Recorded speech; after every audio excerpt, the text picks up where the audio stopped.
आज का टॉपिक है पत्र लेखन, लेटर राइटिंग। 6 से लेकर सभी कक्षा की परीक्षाओं में 8 से 10 नंबर तक का प्रश्न अवश्य पूछा जाता है। तो इस टॉपिक को हम लोग कैसे मिस कर सकते हैं? और हमारे संस्कृत प्रेमियों के लिए भी यह अपने भावों व विचारों का आदान प्रदान करने का अच्छा माध्यम है। तो चलिए स्टार्ट करते हैं। क्या आपने कभी सोचा कि इसे पत्र क्यों कहा जाता है? तो चलिए हम बताते हैं। पत्र शब्द पत धातु में स्टृन प्रत्यय के योग से बना है, जिसका सामान्य अर्थ है पत्ता। प्राचीन काल में अनेक प्रकार के लेख या संदेश पत्तों पर ही लिखे जाते थे। कालांतर में पत्र शब्द लेख अथवा लिखित संदेश के अर्थ में प्रचलित हो गया। आज ये संदेश चाहे स्वर्ण पट्टिका पर लिखे या कागज पर, सभी पत्र के ही नाम से जाने जाते हैं। वैसे तो आज के वैज्ञानिक युग में दूरभाष द्वारा भी सूचनाओं का आदान प्रदान सरलतापूर्वक हो जाता है, लेकिन पत्रों के प्रयोग द्वारा इन सूचनाओं अथवा संदेशों को लंबे समय तक साक्ष्य रूप में सुरक्षित रखा जा सकता है। अनौपचारिक रूप से चाहे कितनी भी वार्ताएं हो जाएं, लेकिन औपचारिक रूप प्रदान करने के लिए पत्र लेखन आवश्यक ही है। पत्र मूल रूप से 2 प्रकार के होते हैं, औपचारिक पत्र और दूसरा अनौपचारिक पत्र। औपचारिक पत्र यानी कि फॉर्मल लेटर। औपचारिक पत्र मुख्य रूप से 3 प्रकार के होते हैं, जैसे प्रार्थना पत्र, कार्यालयी पत्र और व्यावसायिक पत्र। दूसरे टाइप का पत्र होता है अनौपचारिक पत्र, इनफॉर्मल लेटर, जैसे पिता को पत्र, मित्र को पत्र, किसी रिश्तेदार को पत्र, सगे संबंधियों को पत्र, बधाई पत्र, ये सब अनौपचारिक पत्र में आते हैं। अब इसको विस्तार से समझते हैं। औपचारिक पत्र, इनके 5 भाग होते हैं। सबसे पहले पत्र प्राप्त करने वाले अधिकारी का पदनाम व पता। इसके बाद विषय आता है, फिर संबोधन, उसके बाद विषय वस्तु और फिर समापन। समापन में लिखने वाले का नाम और दिनांक। तो अब एक पत्र लिख करके आपको बताते हैं। पत्र का विषय है आकस्मिक अवकाश हेतु। एक आवेदन पत्र है जो प्रधानाचार्य को लिखना है। तो कैसे लिखेंगे? सेवायाम प्रधानाचार्य महोदया। अब पुरुष है तो महोदया लिखेंगे और स्त्री है तो महोदया। फिर पता लिखेंगे, चौधरी वीरी सिंह इंटर कॉलेज, दयालबाग, आगरा। इसके बाद संबोधन लिखेंगे, महोदया। फिर विषय लिखेंगे, विषय वस्तु क्या है? तो विषय वस्तु में लिखेंगे सविनयम निवेद्यते। सविनय निवेदन है यत् कि अहम भवताम, मैं आपके विद्यालय में नवी कक्षा में पढ़ता हूँ। ह्यः सायंकालादेव अहम ज्वरेण ग्रस्ता अस्मि। ह्यः माने होता है बीता हुआ कल। कल सायंकालादेव शाम से ही मैं ज्वर से ग्रस्ता माने पीड़ित हूँ, ग्रसित हूँ। एतस्मात् कारणात्, इस कारण से मैं विद्यालय परिसर में उपस्थातुम असमर्थो अस्मि, उपस्थित होने में असमर्थ हूँ। अतः 5 दिनानाम अवकाशम स्वीकृत्य माम अनुगृह्णातु। इसलिए 5 दिनों का अवकाश स्वीकृत करके मुझे अनुग्रहित करें। ये हो गई विषय वस्तु। अब हमने इसके बाद लास्ट में बताया समापन। समापन में लिखने वाले का नाम और दिनांक आएगी। तो अगर मेल है तो पुरुष है तो भवदीयः लिखेंगे, और अगर फीमेल है, स्त्रीलिंग है, तो भवदीया लिखेंगे। तो भवदीया शिष्यः, और जो नाम हो आपका वो नाम लिख दीजिए। इस तरीके से एक औपचारिक प्रार्थना पत्र लिख सकते हैं। और अच्छे से क्लियर करने के लिए एक औपचारिक पत्र हम आपको और बताते हैं। विषय होगा मैनेजर पद के लिए आवेदन पत्र। फॉर्मेट पूरा वही होगा जैसे हमने आपको पहले में बताया। सबसे पहले पत्र प्राप्त करने वाले अधिकारी का पदनाम व पता आएगा। तो कैसे लिखेंगे? सेवायाम प्रबंध निर्देशक महोदया। उसके बाद पता लिखेंगे, उपकार प्रकाशनम, आगरा, उत्तर प्रदेश। फिर आता है संबोधन। संबोधन कैसे लिखेंगे? आदरणीय महोदया। इसके बाद विषय वस्तु लिखेंगे। विषय वस्तु में क्या लिखेंगे? देखिए, दैनिक जागरण समाचार पत्रे प्रकाशितम विज्ञापनम दृष्ट्वा, अर्थात दैनिक जागरण समाचार पत्र में प्रकाशित विज्ञापन को देखकर प्रबंधक पद के लिए प्रेषम्या अहम स्वकीयम आवेदनम शैक्षणिक प्रमाणपत्रम च, मैं अपना आवेदन और प्रमाण पत्र, शैक्षणिक प्रमाण पत्र भेज रहा हूँ। प्रेष्या अहम, मैं भेज रहा हूँ। संप्रत्य अहम देहल्यां देहाती पुस्तक भंडारे सहायक प्रबंधक रूपेण कार्यं कुर्वन् अस्मि।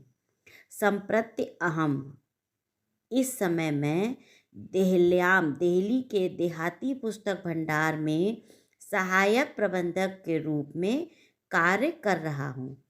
मैं योग्यताम अनुभवम च दृष्ट्वा अवसर प्रदानेन अनुगृह्णन्तु भवन्तः। मेरी योग्यता और अनुभव दृष्ट्वा को देखकर अवसर प्रदान करके भवंता, आप मुझे अनुगृह्णन्तु, अनुग्रहित करें। ये क्या है? विषय वस्तु है। अब विषय वस्तु के बाद क्या लिखते हैं? समापन। समापन में क्या लिखते हैं? अपना नाम और दिनांक। तो लिखेंगे भवताम। अब नाम में क्या आगे क्या लिखेंगे? कृपाकांक्षी, आपकी कृपा चाहने वाला। फिर अपना नाम लिखेंगे और दिनांक लिख देंगे। इस तरीके से संस्कृत में औपचारिक पत्र लिखे जाते हैं। उम्मीद है आपको औपचारिक पत्र लेखन का फॉर्मेट भली भांति समझ आ गया होगा। अनौपचारिक पत्र लेखन कई प्रकार के होते हैं। हम आपको यहाँ पे कुछ अनौपचारिक पत्र लेखन के बारे में बताएंगे और कुछ अनौपचारिक पत्र लिख करके बताएंगे कि वो कैसे लिखे जाते हैं। सबसे पहले आपको बताते हैं कि अनौपचारिक पत्र कितने प्रकार के होते हैं। जैसे पहला है पारिवारिक पत्र। इन पत्रों के विषयों को व्यक्तिगत समस्याओं से लेकर सामान्य प्रसंगों तक कई रूपों में प्रस्तुत किया जा सकता है।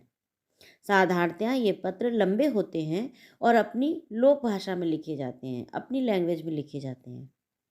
उदाहरण के रूप में जैसे पिता का पुत्र को पत्र, पुत्री का पिता को पत्र, माता को पुत्री को पत्र, आदि आदि। इसके बाद दूसरा है शुभकामना पत्र, लेटर्स ऑफ ग्रीटिंग्स। किसी को शुभकामना कैसे देते हैं। ये पत्र यद्यपि औपचारिक एवं छोटे होते हैं, फिर भी इसमें आत्मीयता की छाप जितनी अधिक होती है, पत्र उतना ही प्रभावशाली होता है। जैसे जन्मदिन पर शुभकामना, नववर्ष पर शुभकामना, होली, दीपावली, ईद, दशहरा, क्रिसमस आदि इन शुभ अवसरों पर ये पत्र लिखे जाते हैं। इसके बाद एक अनौपचारिक पत्र होता है धन्यवाद पत्र, लेटर्स ऑफ थैंक्स। धन्यवाद पत्रों का मूल भाव कृतज्ञता ज्ञापन होता है, कृतज्ञता जताना होता है। कृतज्ञता तो आप जानते ही हैं, जैसे अपने किसी के किए गए एहसान को प्रकट करना। ये पत्र आकार की दृष्टि से अत्यंत छोटे परंतु बहुत ही आवश्यक एवं महत्वपूर्ण होते हैं, क्योंकि आगामी संबंधों की मधुरता बहुत कुछ ऐसे पत्रों पर ही निर्भर होती है। इसके बाद संवेदना पत्र होते हैं, लेटर्स ऑफ कंडोलेंस। संवेदना पत्र किसी परिचित व्यक्ति को उसके घर में किसी अप्रिय घटना के घटित होने पर लिखा जाता है। इन पत्रों का मूल भाव संवेदना प्रकट करना ही होता है। ऐसे पत्र छोटे होते हैं। इसके बाद आता है प्रेम पत्र। प्रेम पत्र मुख्यतः दो प्रकार के होते हैं। एक पति पत्नी के प्रेम पत्र होते हैं और दूसरे प्रेमी प्रेमिका के प्रेम पत्र होते हैं। इन पत्रों की सीमा का कोई निर्धारण नहीं होता, अतः इन्हें किसी निश्चित रूपरेखा या नियमों में नहीं बांधा जा सकता। ये कैसे भी लिखे जा सकते हैं। लास्ट में अनौपचारिक पत्र है आमंत्रण पत्र, लेटर्स ऑफ इनविटेशन। किसी को निमंत्रण देने के लिए भी पत्र लिखा जाता है, वो भी अनौपचारिक पत्र में ही आता है। इस प्रकार के पत्रों के मूल में उत्साह, प्रसन्नता एवं सम्मान का भाव छुपा रहता है। पत्र पाने वाले को इस बात की अनुभूति होनी चाहिए कि उसे अत्यंत आदर एवं सम्मान के साथ बुलाया जा रहा है। इस तरह का पत्र लिखना चाहिए। ऐसे आमंत्रण पत्र उपनयन, मुंडन संस्कार है, विवाह है, गृह प्रवेश है, जन्मदिन है इत्यादि अवसरों पर लिखे जाते हैं। यहाँ पर हम आपको सारे तो नहीं बता पाएंगे, लेकिन 2-3 लेटर्स अनौपचारिक पत्र लिखना बताने जा रहे हैं। तो चलिए स्टार्ट करते हैं। सबसे पहले हम आपको अनौपचारिक पत्र लेखन का फॉर्मेट बताते हैं। इसके भी 5 भाग होते हैं। सबसे पहले भेजने वाले का पता एवं दिनांक, उसके बाद संबोधन, फिर अभिवादन, उसके बाद विषय वस्तु, फिर आखिरी में पत्र प्राप्त करने वाले के साथ प्रेषक का जो संबंध हो वो लिखते हैं और पत्र लिखने वाले का नाम। ये अनौपचारिक पत्र लिखने का फॉर्मेट होता है। तो इसी फॉर्मेट के हिसाब से हम आपको एक शुभकामना पत्र लिखना बता रहे हैं। सबसे पहले पत्र का विषय लिखते हैं। तो विषय में क्या लिखेंगे? आगामी मासस्य नवदिनांके भवतः मित्रस्य जन्मदिवसः अस्ति। आने वाले महीने के 9 तारीख को आपके मित्र का जन्मदिन है। भवतः मित्रं प्रति पत्रम लिखत। आप मित्र के प्रति पत्र लिखिए। ये इसका विषय है। तो सबसे पहले लिखते हैं जहाँ से आप पत्र लिख रहे हैं वहाँ का एड्रेस, मतलब वो जगह का नाम, पता और दिनांक। तो जैसे हम यहाँ पर लिखेंगे आगरा नगरे, आगरा नगर से। फिर दिनांक लिखेंगे। दिनांक आप जिस दिन आप पत्र लिख रहे हैं उस दिन की दिनांक लिखिए, जैसे 13/12/2022। इसके बाद संबोधन लिखेंगे। जिसको पत्र लिख रहे हैं उसको क्या संबोधन लिखना है। जैसे मित्र को लिख रहे हैं तो लिखेंगे प्रिय मित्रम, और फिर अभिवादन लिखेंगे। मित्र के लिए क्या लिखेंगे? नमो नमः। अब आता है विषय वस्तु। कोई भी अनौपचारिक पत्र लिखने में सबसे पहले लिखते हैं अत्र कुशलम तत्र अस्तु। यहाँ कुशल है, वहाँ भी हो। फिर लिखेंगे हर्षस्य विषया अस्ति। हर्ष का विषय है, खुशी का विषय है। यत् कि आगामी मासस्य नवम दिनांके भवता जन्मदिवसः भविष्यति। आने वाले महीने की 9 तारीख को आपका जन्म दिवस होगा। जन्म दिवसस्य हार्दिक्या शुभकामना। जन्म दिवस की हार्दिक शुभकामनाएं। ज्येष्ठेभ्यः प्रणामा। बड़ों को प्रणाम। कनिष्ठेभ्यः च आशीषा निवेदनीया। और छोटों को आशीष देता हूँ। इसके बाद आपका मित्र से जो संबंध हो वो लिखते हैं। भवता मित्रम, मित्र से मित्र का संबंध होगा तो क्या लिखेंगे? भवतः आपका मित्र। उसके बाद अपना नाम लिख दीजिए, जो भी नाम हो, जैसे राहुल या जो भी नाम हो वो लिख सकते हैं। इसी तरीके से आप विषय वस्तु बदल करके किसी भी तरह की शुभकामना किसी को भी दे सकते हैं। एक अनौपचारिक पत्र हम आपको और बताते हैं जिसका विषय है परीक्षा परिणाम विषये पितरम प्रतिपत्रम। अर्थात परीक्षा परिणाम के विषय में अपने पिता को पत्र लिखना है। तो फॉर्मेट वही रहेगा कि सबसे पहले शहर का नाम लिखिए, फिर दिनांक लिखिए, फिर संबोधन, अभिवादन और विषय वस्तु। आपका उसके प्रति जो संबंध हो वो संबंध लिखिए और अपना नाम लिख दीजिए। इसी फॉर्मेट से लिखा जाएगा। तो सबसे पहले शहर का नाम लिखना है। जैसे हम दिल्ली से लिख रहे हैं तो हम लिखेंगे दिल्लीतः। अब दिल्लीतः क्यों लिखते हैं? किसी भी शहर का नाम लिखना हो, उस शहर के आगे तहसील प्रत्यय लगा देते हैं तो उसका अर्थ हो जाता है दिल्ली से या उस शहर से, इसलिए दिल्लीतः लिखा। उसके बाद दिनांक लिख दीजिए। जिस दिनांक में आप पत्र लिख रहे हैं वो दिनांक लिख दीजिए, जैसे 13/12/2022। फिर लिखते हैं संबोधन। अब संबोधन पिता को लिखना है तो लिखेंगे श्रद्धेय पितृचरणयोः। श्रद्धा से पिता के चरणों में। फिर अभिवादन लिखेंगे सादरम प्रणामा। सादर प्रणाम, आदर के साथ प्रणाम। इसके बाद विषय वस्तु लिखते हैं। विषय वस्तु में हमने बताया कि कोई भी पत्र अनौपचारिक पत्र लिखते हैं तो सबसे पहले लिखते हैं अत्र अहम सकुशलम अस्मि, मैं यहाँ पर कुशलतापूर्वक से हूँ। आशा अस्ति तत्रापि सर्वे कुशलिनः सन्ति, आशा करता हूँ कि वहाँ पर भी सभी कुशलपूर्वक होंगे। मम नवम कक्षायां परीक्षा परिणामा संप्राता, मम मेरा नवम कक्षायां नवीं कक्षा का परीक्षा का परिणाम संप्राता आ गया है या आया है। अहम स्वकक्षायां प्रथम स्थानम प्राप्तवान, मैं अहम माने मैं, स्वकक्षायाम अपनी कक्षा में, प्रथम स्थान मैंने अपनी कक्षा में प्रथम स्थान प्राप्तवान प्राप्त किया है। अधुना अहम परिश्रमेण पठामि, अधुना अब अहम माने मैं, परिश्रमेण माने परिश्रम से, पठामि पढ़ रहा हूँ।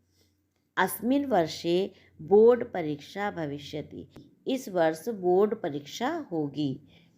अस्मात् अद्यत्वे अहम मनसा पठामि, अस्मात् माने इसलिए अब मैं मन से पढ़ूँगा।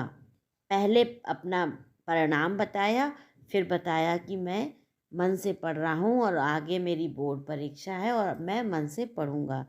मातृ चरणयो मम प्रणामा, तो माता के चरणों में मेरा प्रणाम। उसके बाद अपना आपका जो पिता से संबंध है तो क्या लिखेंगे, भवताम आत्मजो, आत्मजो कहते हैं आपका पुत्र, और फिर जो नाम हो वो नाम लिख दीजिए। इस तरीके से अनौपचारिक पत्र लिखे जाते हैं। उम्मीद है आपको अनौपचारिक पत्र अच्छी तरीके से समझ में आए होंगे। इसका आप निरंतर अभ्यास करिए और आपको ये हमारी वीडियो कैसी लगी कमेंट्स बॉक्स में लिख के आप ज़रूर बताएं। धन्यवाद।